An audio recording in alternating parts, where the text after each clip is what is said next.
Hi everyone, it's Sue with Ully Cat's Designs and Ully Cat's World blog. And today I'm here with another installment of the 12 Days of Christmas Ovens. Yay! So today we're actually going to be doing an explosion box with a tiny oven treat box inside. My gingerbread house explosion box is actually a kit from Anna Griffin. We've got our various pieces. Now I've decided I'm not going to make it as elaborate as some of hers are in the kit. I'm just going to use the pre-made box, and as you can see, I've already put some double-sided tape on the tabs so they'll all be glued. And of course, an explosion box can have one or several tiers of layers.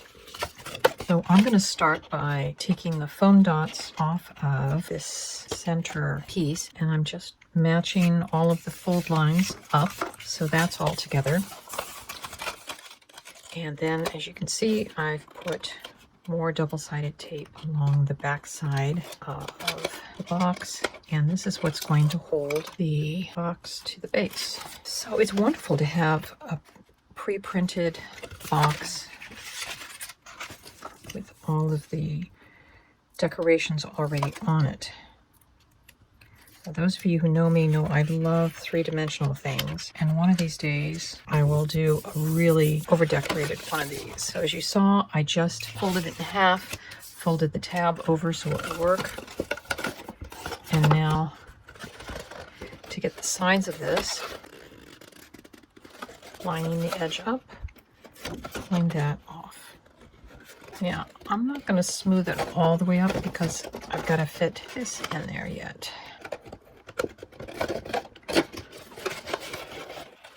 And then we'll just peel off. And there we have the top of our box. So the last thing we'll do is we'll put glue on the roof piece. We'll just make this a little bit stronger. And it does have a little bit of a, maybe an 1/8 of an inch overhang.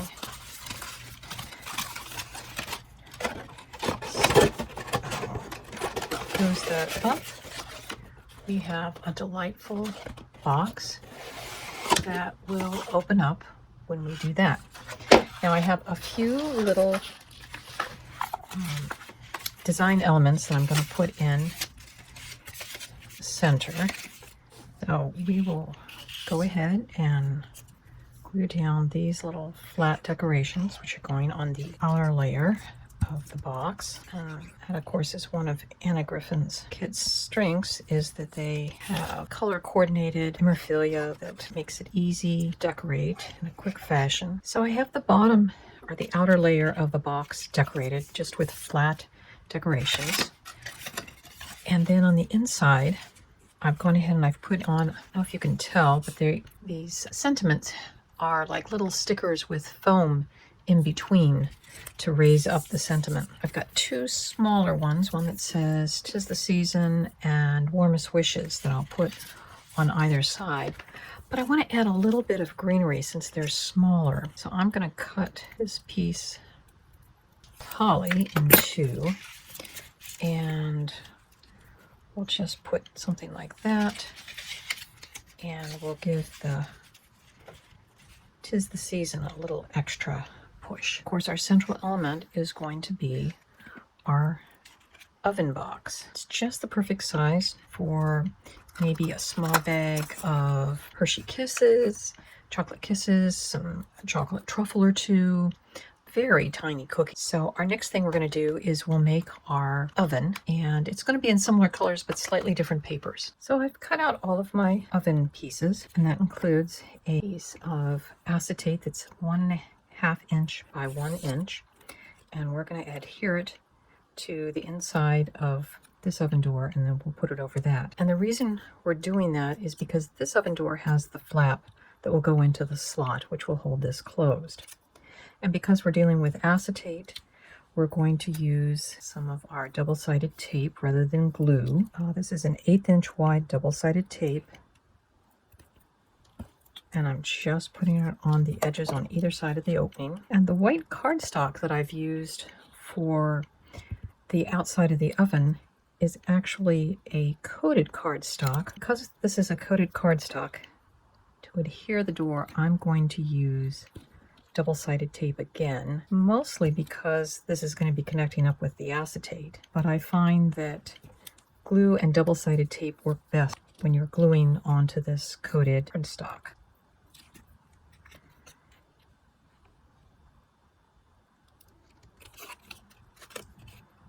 Clean all of that a little bit later. But as you see, it goes in quite nicely into that. I don't know if you can tell, but I've put little glue dots on the ends of the oven door handle, and I usually just match the tips up with the lines that are kind of the indentations from the die, and I find that works pretty well to open up the box. Go ahead and bend that back. There's a lot of things that are easier to do in the flat position with this design. The next thing I'm going to do is I'm going to put on the little silver knobs and decorate the top piece and the burners before we actually put this together. So I've gone ahead and glued on the burners and the knobs, and as you can see, I've just put a drop of glue where the knob goes, and since this is going to be the oven dial, I'm going to put it so that the knob is kind of at an angle. We'll take our black Sharpie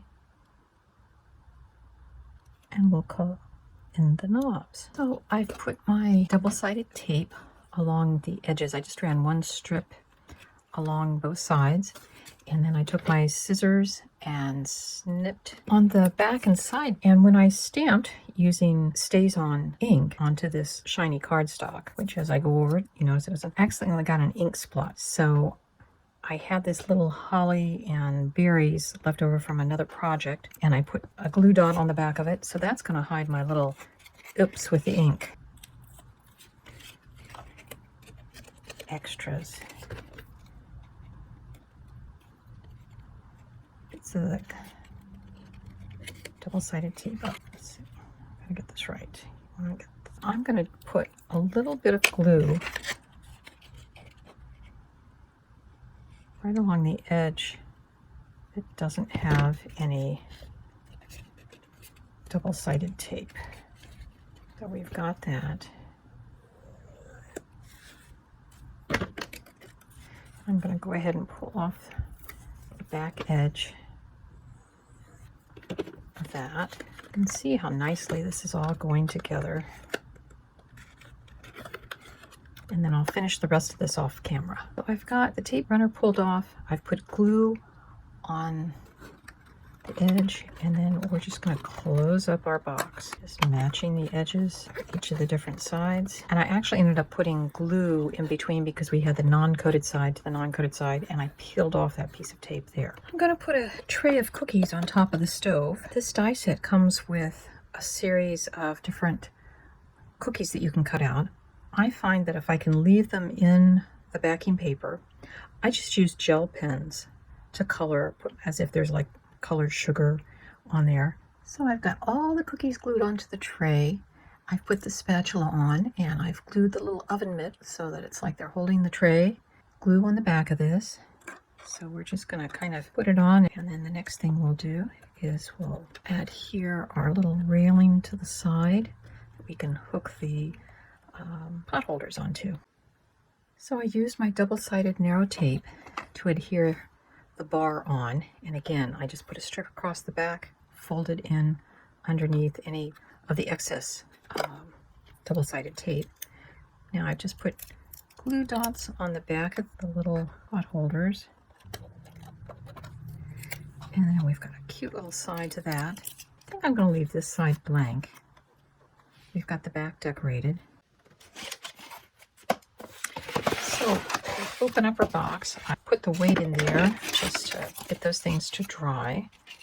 And again, we've got the shiny bottom of this box. I'm going to adhere it with some foam squares. I colored the back side of the oven mitt because it has a tendency to pop up. So I've just used a Sharpie marker, which is about the same shade as the oven mitt. I've peeled off the backing tape off of the foam squares, and just have to decide what we want to say. I think warmest wishes is probably the best. And because there's a grid pattern on the bottom paper, you can just kind of get a good idea where the center of that is. And there we have our Christmas oven box.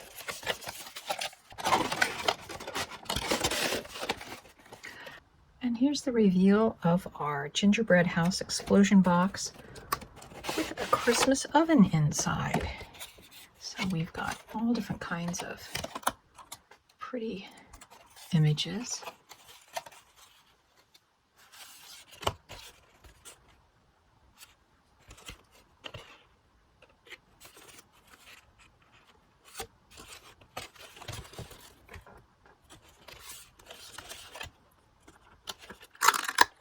And then you can pull out some type of sweet treats that you can put in the oven.